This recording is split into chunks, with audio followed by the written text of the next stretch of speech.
took a couple of left hands, but Morrell. Morrell goes to the body with the left hand.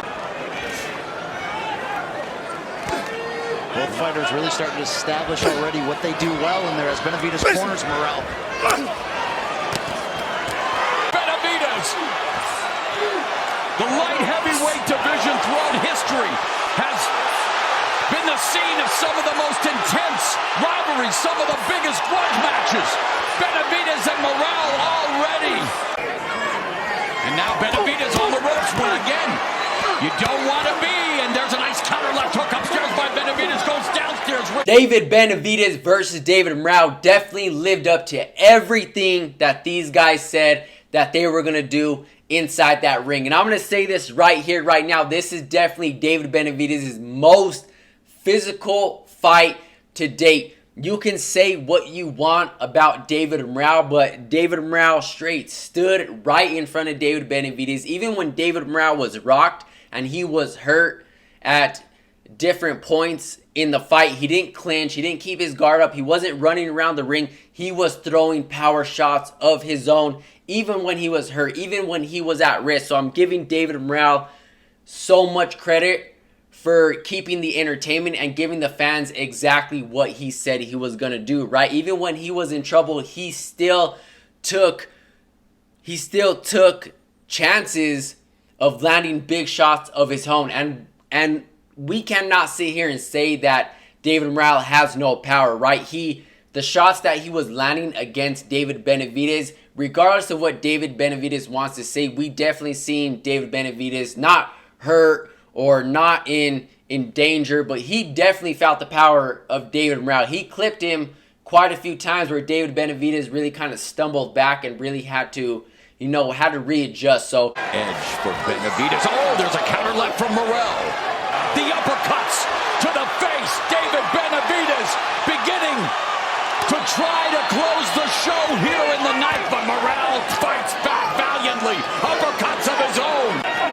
I think, and not many people can make David Benavidez' face look how it did, and that's why I'm giving David Morrell so much credit. We didn't get to see David Morrell shine at 168 and get the opportunities that David Benavidez got. The resume just fell short, the experience fell short, and I talked about this in my last video. I said this is where David Morrell is going to fall short because he hits harder than everybody I faced.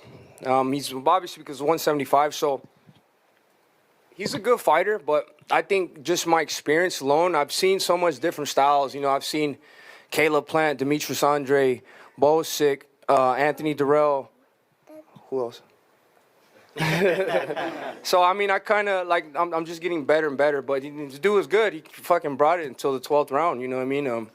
So he's a good fighter. He's a good fighter, but, you know what I mean, I think, like I said, I just showed what level I'm on. Or because he didn't have the type of experience that David Benavidez got. We didn't see him get opportunities that David Benavidez got at 168. We know what David Benavidez brings to the table as far as fighting elite fighters. We didn't really get to see that with David Morrell at 168, but I thought 175 that this fight happened exactly where it was supposed to happen as far as the weight class goes. Maybe a little bit early for David Morrell, but we can't sit here and say that David Morrell is not a great fighter. We can't sit here and say that David Morrell won't bang with you in the center of the ring. Even if he is hurt, he's still going to take that chance knowing what he brings to the table. David Morrell is a very, very talented fighter, and I don't believe this fight takes anything away from David Morrell. He challenged David Benavidez knowing his resume fell short, knowing he didn't get as much experience at 168 like David Benavidez did, but I believe that this doesn't hurt David Morrell's career. This is going to give him more opportunities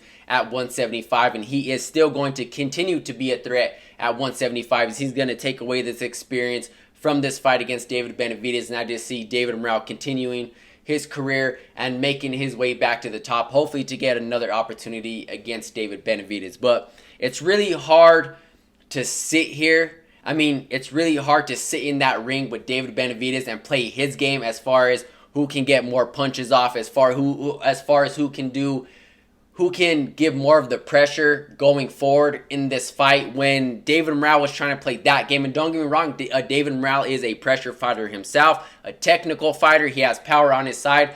But when you're talking about who can throw more punches, who can put more combinations together, and who can really try to get you out of that ring, stop you, or knock you out, I'm giving every single one of those categories to David Benavidez.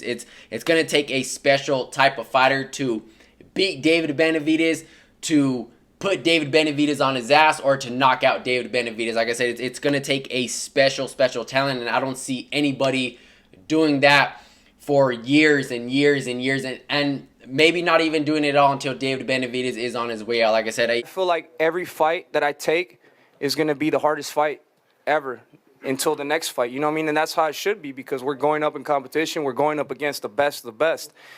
If you look at my track record now, I have a pretty good resume.